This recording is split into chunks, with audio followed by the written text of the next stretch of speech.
Hi folks, how are you doing?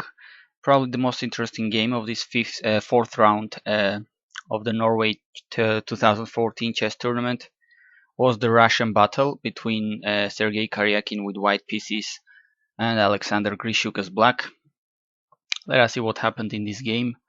Karjakin plays 1d4. It seems he really has got 1d4 definitely in his repertoire against the best players in the world. So Grischuk goes with the very usual defense for him as black. He plays the Grunfeld after knight c3 d5. He also plays lots of king's Indians and really all kinds of structures, all kinds of defenses, but the Grunfeld is really one of his favorites. We go into the very main lines with the exchanges. Bishop g7. And now here between other options, white has, the bishop c4 line, the old classical move, the knight f3 with sacrifice of the 8th pawn. Karjakin goes for the bishop e3 line.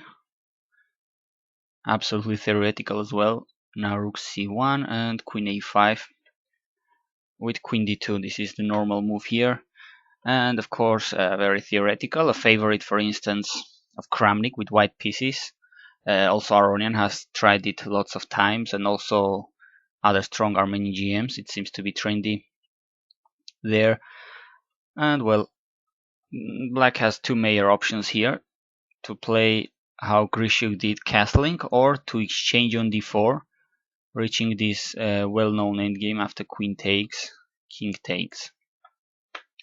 Very theoretical endgame, this one. Well, instead Grischuk just castles. Now white keeps developing. Knight f3, bishop g4 is played, and here I guess nothing really wrong with bishop e2, but it appears to be that knight g5 is the most challenging move here, most critical one, because white is just willing to kick this bishop out of g4 and probably just put the knight back. Really very theoretical point, but Karjakin seems to be well prepared in this 1d4 openings nowadays. Plays knight g5, black keeps developing, and after h3 the bishop goes back to d7. Now bishop d3, rook ac8 is played. Black keeps putting all the pressure he has with all the pieces he can against white center. That's what the Grunfeld is about, to allow white to build reasonably strong pawns formation in the center and just attack it with everything you have. c5, bishop g7, the queen, the rook, everything. Committing move here for Karjakin. He plays d5. It might seem as an achievement for white, but actually it's giving black lots of sources of counterplay on the queen side. Now black's plan is clear. Black plays c4, and after bishop b1, black has an advantage on the queen side. White has two reasonably weak pawns here on a2 and c3. Black has 3 against 2, and his plan will to be playing on the queen side. Meanwhile, white would like to castle and make use of his central d5, e4 pawns, maybe if possible f4, and keep expanding the pawns in the center, etc. Knight c5 was played here by Grischuk, bringing the knight into the game, centralizing it a little bit more. And here, if white, for instance, castles, the idea would be most probably to play knight d3. White probably has to take it because that knight is a very, very strong piece there. Bishop takes, he takes. If queen takes there, black simply takes on c3. Black has the bishop pair, and really comfortable position, I think, here. So after knight c5, Karjakin plays bishop d4. It is suggested here to try bishop h6, an interesting move. It's threatening to win the piece with f6 thanks to this pin. Now f4, f6, knight f3, e5 could happen with a completely messy position in the center. Really a tense situation here, and very easy here to go wrong. But okay, Grischuk goes easier. He takes on d4, and Karjakin takes with the c pawn. I mean, they were discussing during the live stream if Karjakin really missed the next combination of black or something. Svidler was the opinion that you cannot just miss that. He thought that Karjakin didn't take with the queen for this move, e5, and well, white queen is really not feeling that great. If white takes en passant after, for instance, bishop takes, one of the black rooks will go to d8, and well, black has lots of active pieces. Otherwise, if queen e3, then black's plan is very easy, b5, and attacking on the queen side, etc. with queen b6, a5, whatever. But Karjakin took with the c pawn, and now this is allowing a beautiful combination by black, in which he's going to win material, and this is brilliantly executed by Grischuk. c3 check first. Sorry, not check yet. c3. After rook c3, now we have a check with the knight. Knight d3 check, temporarily sacrificing material. I mean, black is attacking the rook on c3 with two pieces, so white just cannot take the knight here because the rook would be taken, so the rook must take on d3, and now nice check on c1 with the rook, and the queen cannot take it because it's pinned. King must move to e2.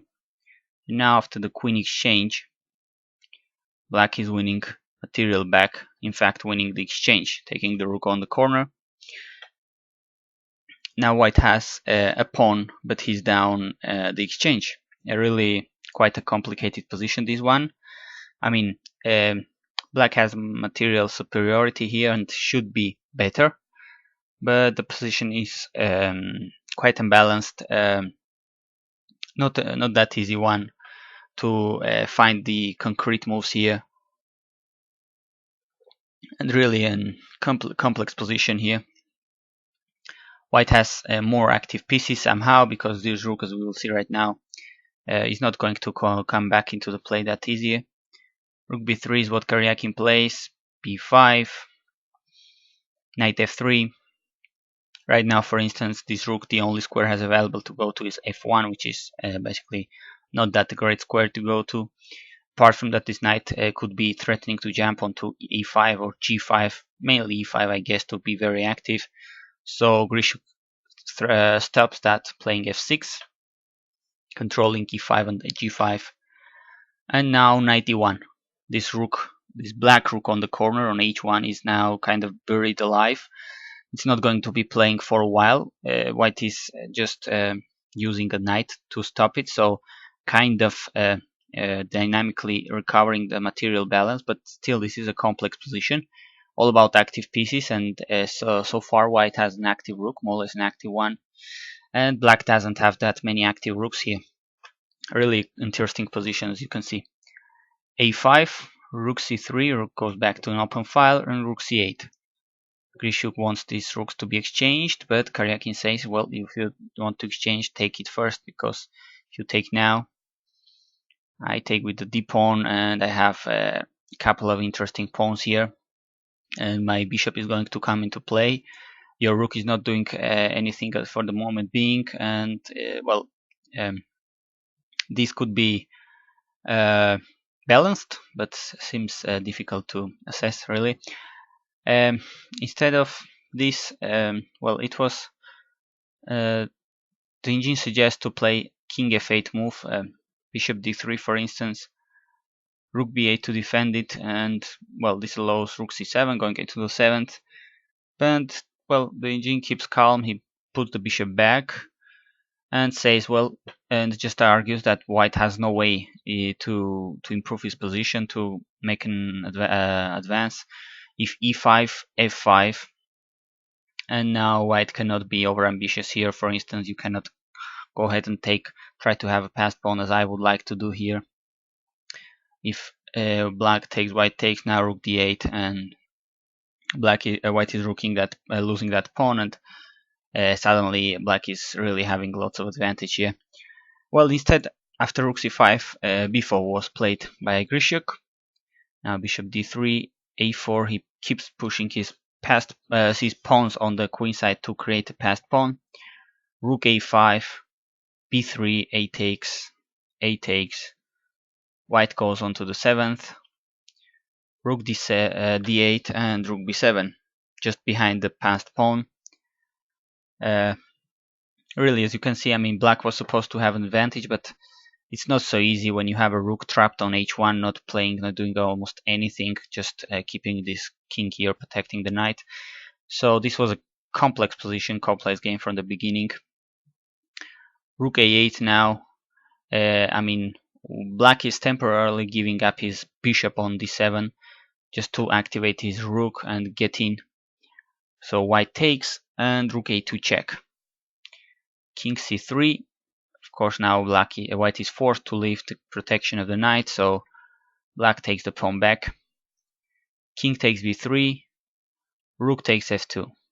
Now the material is more or less the material balance keeps being the same. White has a pawn for the exchange, but it's a curious case because white has 3 pawns in the center here, potentially a couple of connected passed pawns, very strong ones, but his king is not really that safe from black rooks, and it's not clear what this bishop is going to be doing.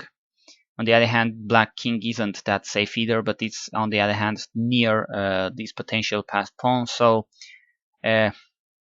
really complicated position. And well, 34 moves so far have been played. You know, the time control is after 40 moves, and as you all know, probably Grischuk tends to be very tends to have very really severe time pressure, and at this point he was really under time pressure, and unfortunately for him, he's not going to find all the precise moves to keep balanced in the position.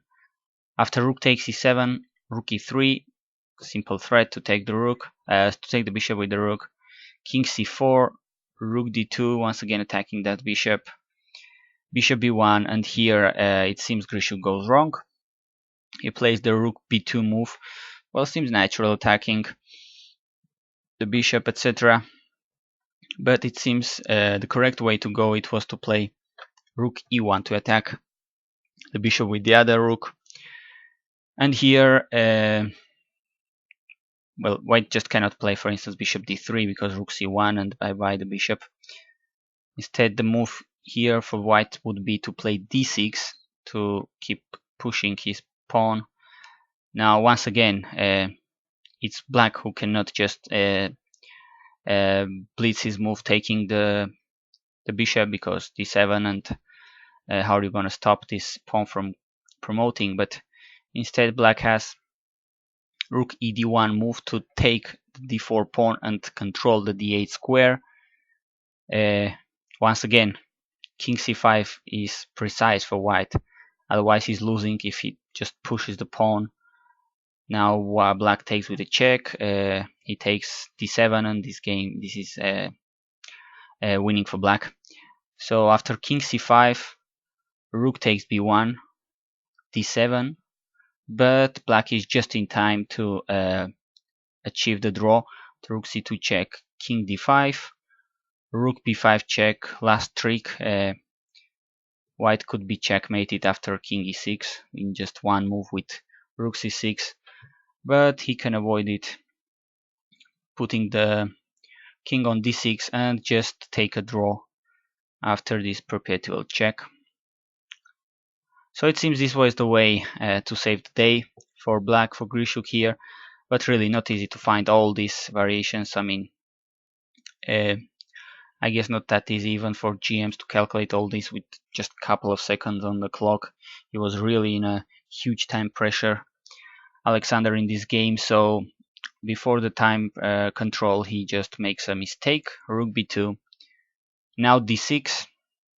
He must bring his king near, king f8.